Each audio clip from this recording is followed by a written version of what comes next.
విజయవాడలో సుగాలి ప్రీతికి న్యాయం జరగాలంటూ press meet నిర్వహించారు.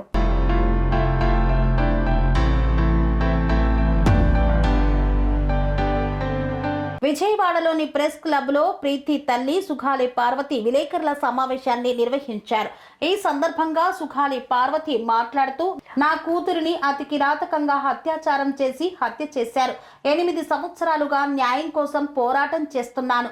న్యాయం చేస్తామని హామీ ఇచ్చి ఇప్పుడు ఉప ముఖ్యమంత్రి అయిన తర్వాత గాలికి వదిలేశారన్నారు. మొదటి సంతకం సుగాలి ప్రీతి ఫైల్ పైనే అన్నారు. 14 నెలలు అయినా ఒక్క మాట కూడా మాట్లాడడం లేదని ఆవేదన వ్యక్తం చేశారు. అసెంబ్లీ సమావేశాల్లో నా కూతురు కేసుపై చర్చించాలన్నారు.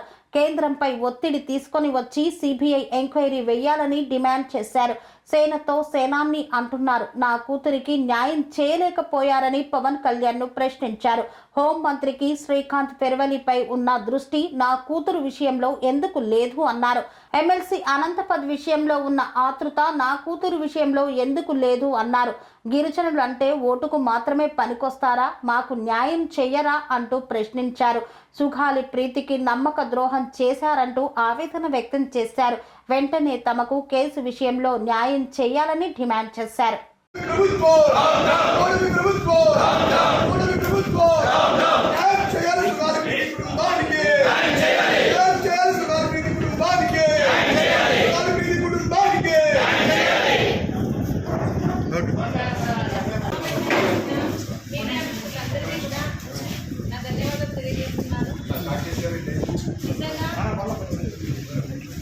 మీరు నాకు చేస్తున్న సపోర్టు అంతా ఇచ్చా కాదండి.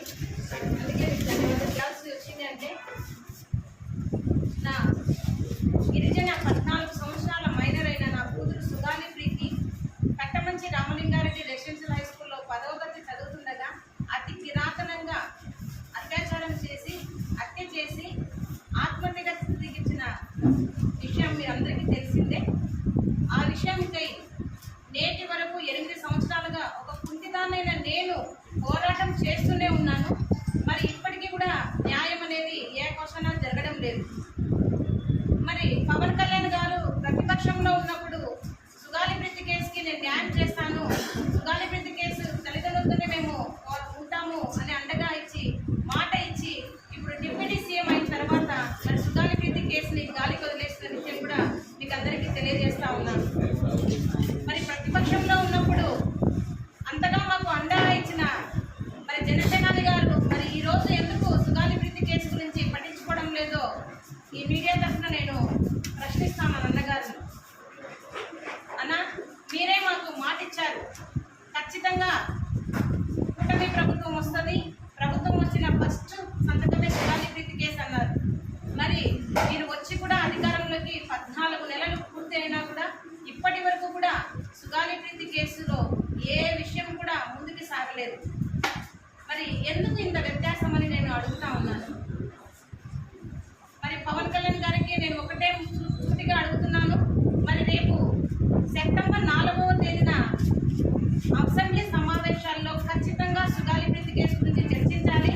మరి ఖచ్చితమైన నిర్ణయం తీసుకొని మరి కేంద్రం మీద ఒత్తిడి తెచ్చి సిబిఐకి అప్పగించాలి నా కేసుని, లేదా కనీసం ప్రత్యేక బృందంనైనా వేసి సిట్టుతో అయినా నా కూతురి కేసుకి హంతకులను మీరు శిక్షించాలి అని కోరుతా ఉన్నాను.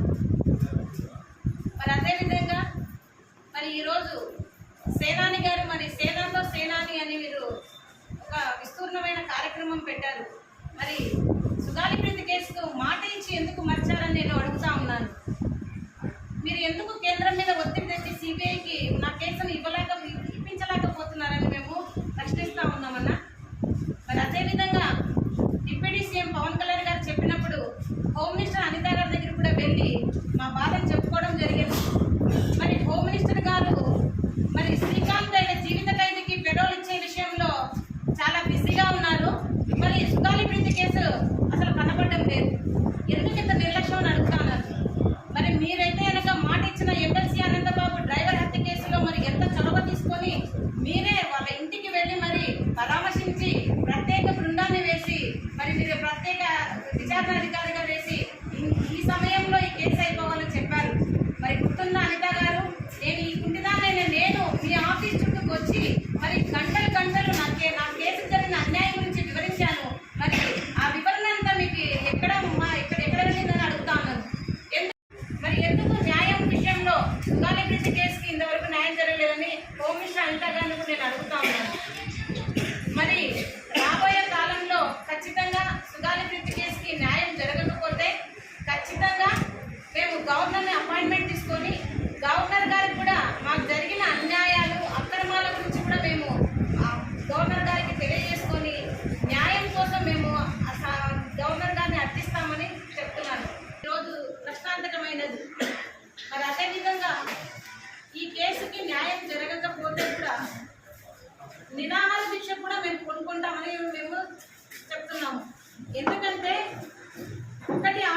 ఆలోచించండి.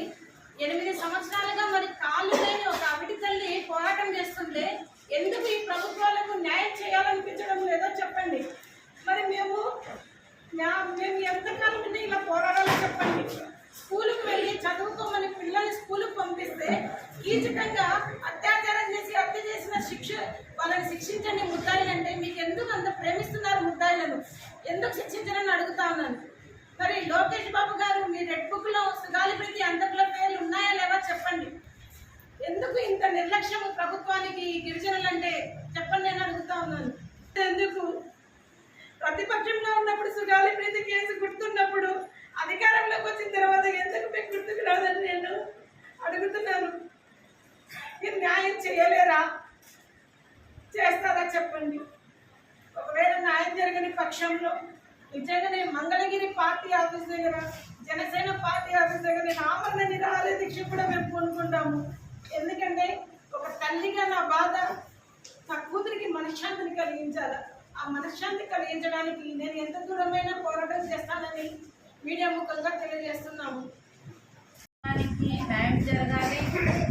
అలాగే ప్రీతిబాయి లాంటి ఆడబిడ్డలకు రక్షణ, ప్రాణరక్షణ కావాలి అని అర్థించడానికి లేకపోతే ప్రాధాన్యపడటానికి అడుగుతున్నామే తప్ప ఒకప్పుడు పవన్ కళ్యాణ్ గారు ప్రభుత్వంలో పదవిలో లేనప్పుడు కర్నూలుకు వచ్చి హామీలు ఇచ్చి నేనుంటాను, మొట్టమొదట నేను ప్రీతిబాయి కుటుంబానికి న్యాయం చేస్తాను, ప్రీతిబాయి లాంటి అమ్మాయిలందరికీ నేను న్యాయం చేస్తానని హామీ ఇచ్చి తల్లిదండ్రులను ఓదార్చిపోయాను. అయితే మేము కాదనలేదని, కానీ ఇప్పుడు ఆ హామీలు ఏమైనాయి? హామీలు ఎందుకు నెరవేర్చలేకపోయినాము? అప్పుడు మేము రమ్మన్నామా? మమ్మల్ని ఓదార్చమన్నామా? లేకుంటే జగన్కి ఏమన్నా భయపడి కర్నూలుకు వచ్చినావా మమ్మల్ని ఓదార్చడానికి? ఇప్పుడు అందరం ఎక్కినావు, హామీలు ఇచ్చినావు, అందరి పుణ్యాన్ని అల్లుడైనట్టు అయినావు, కానీ ఆడబిడ్డలను మర్చిపోతున్నావు. ఒకసారి గుర్తుపెట్టుకోండి, ఒక హోమ్ మినిస్టర్, ఒక మహిళ, ఒక జీవిత ఖైదీలకు, రౌడీ సీరియర్లకు నువ్వు కాపాడుతున్నావు.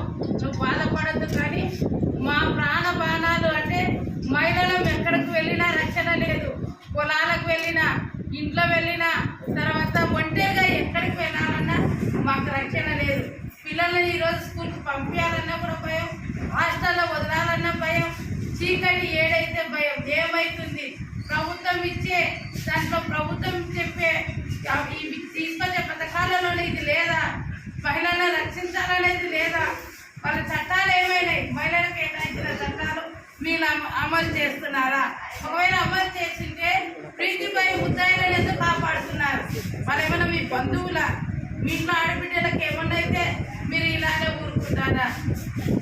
కాబట్టి ప్రీతిబాయి కేసును మరొకసారి పరిశీలించేయండి. మేము దీని కొరకే చాలా ఉద్యమాలు చేస్తున్నాం, ర్యాలీలు పెడుతున్నాం. మొన్న ప్రీతిబాయి చనిపోయిన రోజున ర్యాలీ కూడా అనుమతించలేదు. మా దగ్గర కత్తులు లేవు, తర్వాత గొడ్డళ్ళు లేవు, బాబులు లేవు. ర్యాలీ మా పిల్లకు అన్యాయం జరిగింది, ప్రతి పిల్లకు న్యాయం జరగాలి అని ఒక వికలాంగురాలు ర్యాలీ పెడితే అనుమతి లేదు, పోలీసులు అనుమతి ఇవ్వలేదు, ఎస్పీ గారు అనుమతి ఇవ్వలేదు. కానీ తల్లి మొండిగా ప్రతి తల్లిదండ్రులు తెలుసుకోండి, పిల్లలను కాపాడుకోవడానికి చట్టాలు అనేటివి అమలు చేయండి అని ప్రభుత్వాన్ని గోజాడుతూ ఒక వీల్ చైర్ మీద ర్యాలీ చేయడం జరిగింది. కాబట్టి ఇంతటితో ఆమె తల్లి బాధ ఆగదు. ఎందుకంటే కారణం ఇంకా ఆ స్కూల్లోనే అమ్మాయి చనిపోయిన స్కూల్లో పేరు మార్చినారు, కానీ తీరు మారలేదు. ఆ డేరాలో ఇంకా చాలా మంది చనిపోతున్నారు. చాలా మంది ఆడపిల్లలు, ఏ ఆడపిల్ల అందంగా కనిపించిన ప్రతి చెడగొట్టడం జరుగుతుంది. కాబట్టి ఒక్కసారి మీరు దృష్టించండి. అన్న పవన్ కళ్యాణ్ అన్న, నీ మీద బాధ కాదు, నీ మీద అక్కసంగా నువ్వు వస్తే మాకు మహిళలకు రక్షణ కలుగుతుంది అని కష్టపడి తిరిగి నిన్ను గెలిపించుకున్న మహిళలం మేము. కానీ ఈరోజు నువ్వు మర్చిపోయినావు. కాబట్టి ఒక్కసారి మరోసారి గుర్తు చేసుకో. దయచేసి మీ చెల్లెలుగా తీస్తున్నాం, ప్రీతిబాయికి న్యాయం చేయండి. ఈరోజు విశాఖపట్నంలో జరుగుతుంది. దాని పేరు ఏం పేరు పెట్టారు? అల్లూరి సీతారామరాజు. కానీ ఆయన ఎవరు? ఒక గిరిజనుడు, పోరాట యోధుడు. మన గిరిజన కుటుంబానికి ఎందుకు న్యాయం జరగకముంది? ఎందుకు న్యాయం చేస్తలేరంటే ఒక దళితులు ఏమైనా కూడా నష్టపరిహారాలు కుటుంబాన్ని ఓదాడుతుందా, ఆ పిల్లలకు ఓదార్పునిస్తుందా? ఆ పిల్ల ఈరోజు కలెక్టర్, ఓ డాక్టర్ కావాల్సిన అమ్మాయి ఈరోజు ఎంతమంది చేతిలో మానభంగానికి, అత్యాచారానికి గురైంది. ఇక్కడ కూడా ఉన్నా మీరు కూడా మీ కుటుంబాల్లో ఒక మహిళలు ఉన్నారు, ఆడపిల్లలు ఉన్నారు, మన పిల్లలు స్కూల్లో ఉన్నారు, హాస్టల్ ఉన్నారు. కాబట్టి మన పిల్లలకు రక్షణ లేదు. ఇంటికి వచ్చేసరికి మన పిల్లలు ఏమవుతున్నారు? టీచర్లతో వార్డన్లతో, తర్వాత బయటికి వెళ్ళాలన్నా ఇంటికి వచ్చేంత వరకు భయం ఉంది. కాబట్టి ఈ విషయాలలో మహిళల పైన హోమ్ మినిస్టర్ గారక్క ఇంతకుముందు కూడా మీరు కర్నూలుకి వచ్చినప్పుడు మీ దగ్గర ఒక అర్జీని పెట్టాం, మా మహిళలను కాపాడండి. హోమ్ మినిస్టర్గా మీరు ఒక ధైర్యం ఇవ్వండి, ఒక వాయిస్ని ఇవ్వండి, నేను ఉంటాను మీకు అండగాని. కానీ ఏ రోజమ్మా ఒక వాయిస్ ఇవ్వడం లేదు. కానీ జీవితకైతే మేము ఆశించింది అదేనా? ఆశించి మీకు ఓటేసి గెలిపించుకొని మీకు పదవులను ఉంటే చెప్పడము మేము ఆశించింది అదేనా? ఒక మహిళలుగా అడుగుతున్నాం, మహిళల తరఫున మీరు ఒక వాయిస్ని ఇవ్వండి, ధైర్యం ఇవ్వండి. ప్రీతి పై కుటుంబానికి న్యాయం చేస్తాం, మా కుటుంబానికి అన్యాయం అలాంటి మహిళలు ఎక్కడ చనిపోయినా కూడా మేము అండగా ఉంటాం. ఎంతమందిని ఓదార్చిందో తెలియదు, కానీ వచ్చినారు ఓదార్చడానికి. అంటే పేలాలు చల్లడం వెళ్ళిపోవడం అంతే. కానీ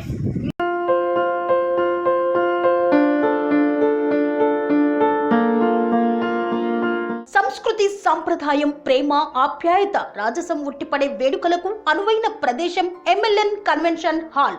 కని విని ఎరుగని రీతిలో జరిగే మీ ఇంటి కళ్యాణ వైభోగానికి అందమైన కళ్యాణ వేదిక MLN convention hall. MLN convention hall ప్రత్యేకతలు: సువిశాలమైన wedding halls, centralize AC banquet hall మరియు విశాలమైన డైనింగ్ హాల్, వధువరుల కోసం ప్రత్యేక AC మరియు నాన్ AC గదులు, నక్షత్రాల వెలుగులో పచ్చని పచ్చికపై పార్టీల కోసం అనువైన గార్డెన్. MLN కన్వెన్షన్ లో CCTV పర్యవేక్షణతో పూర్తి భద్రత, 2000 వాహనాలు పార్కు చేసేందుకు సువిశాల పార్కింగ్ సౌకర్యం. మీ ఇంట జరిగే అన్ని శుభకార్యాలకు, పెళ్లి, reception, engagement, birthdays, get together, corporate events, ఏ ఇతర శుభకార్యాలకైనా అందమైన వేదిక MLN కన్వెన్షన్ హాల్. బుకింగ్ కోసం సంప్రదించండి 7550438888 మరియు 7550428888. మా అడ్రస్ చీర్యాల లక్ష్మీ నరసింహస్వామి దేవాలయం ప్రక్కన, near outer ring road, Keesara junction, Cheeryal గ్రామం, మేడ్చల్ జిల్లా.